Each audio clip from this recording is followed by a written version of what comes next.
The diner was nearly empty the Tuesday afternoon when 8-year-old Maya noticed something the adults around her had missed entirely.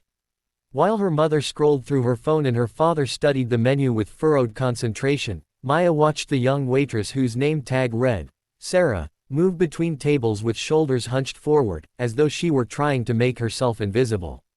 Sarah couldn't have been more than 22, with tired eyes that seemed to apologize for her very existence. Her uniform was clean but worn at the edges, and there was a hole in her sneaker that she tried to hide by angling her foot just so. When she approached their table, her hands trembled slightly as she pulled out her notepad, and Maya noticed something that made her heart squeeze tight in her chest. The waitress's eyes were red-rimmed, like she'd been crying in the kitchen between orders. "What can I get you folks today?" Sarah asked, her voice barely above a whisper. She didn't make eye contact with anyone, instead focusing intently on her pad as though the lined paper held the secrets of the universe. Maya's father ordered quickly, businesslike and efficient. Her mother added a salad, extra dressing on the side, still half absorbed in whatever was happening on her screen. But Maya kept watching Sarah, noticing the way she flinched when a plate clattered in the kitchen, how she seemed to brace herself before approaching each new table, as if expecting hostility. "And for you, sweetheart?" Sarah asked, finally glancing at Maya with a fleeting smile that didn't quite reach her eyes. "Chocolate chip pancakes, please," Maya said softly. "And, are you okay?" Sarah's pen froze midair. For a moment, something raw and vulnerable flashed across her face before she smoothed it away.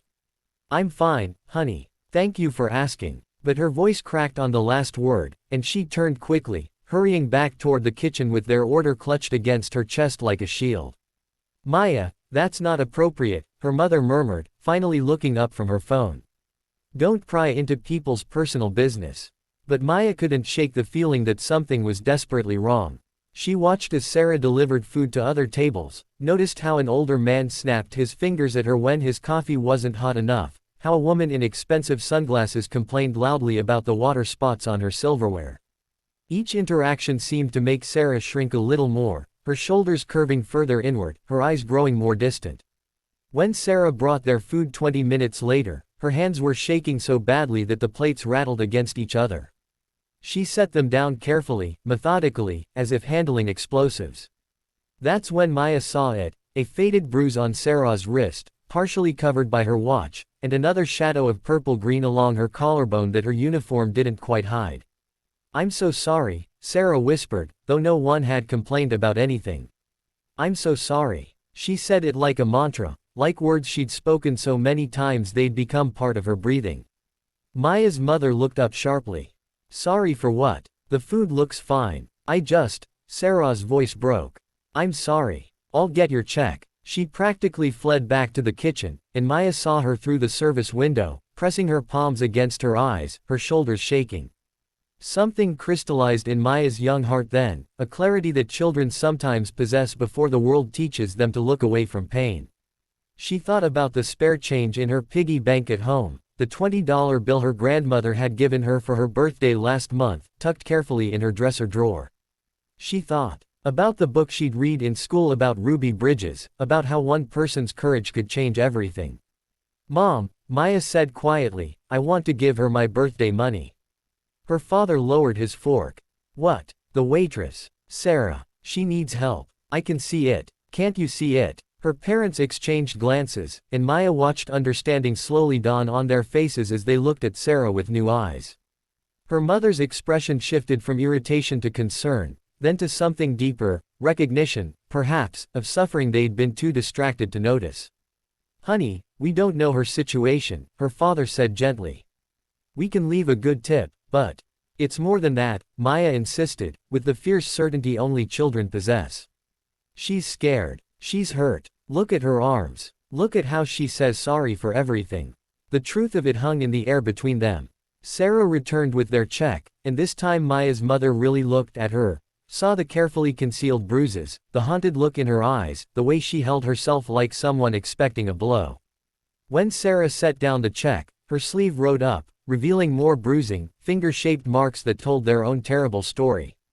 "Sarah," Maya's mother said gently, causing the young woman to freeze. "Are you safe?" The question shattered something. Sarah's face crumpled, and tears spilled down her cheeks despite her obvious efforts to hold them back. I'm sorry, she whispered again, that automatic apology. I'm so sorry. I shouldn't, I'm fine, really. Please, I need this job. Please don't complain to my manager. We're not complaining, Maya's father said firmly. We're concerned about you. Sarah looked between them, disbelief and hope warring on her face. I just need to work, she said quietly. I'm trying to save money to leave. He doesn't know about this job yet. I started 2 weeks ago. I'm hiding the money at my friend's house. I just need a little more time. The pieces fell into place with devastating clarity. Maya might not have understood all the complexities, but she understood fear, and she understood that Sarah was trapped in something terrible. How much more do you need? Maya's mother asked, her voice tight with emotion.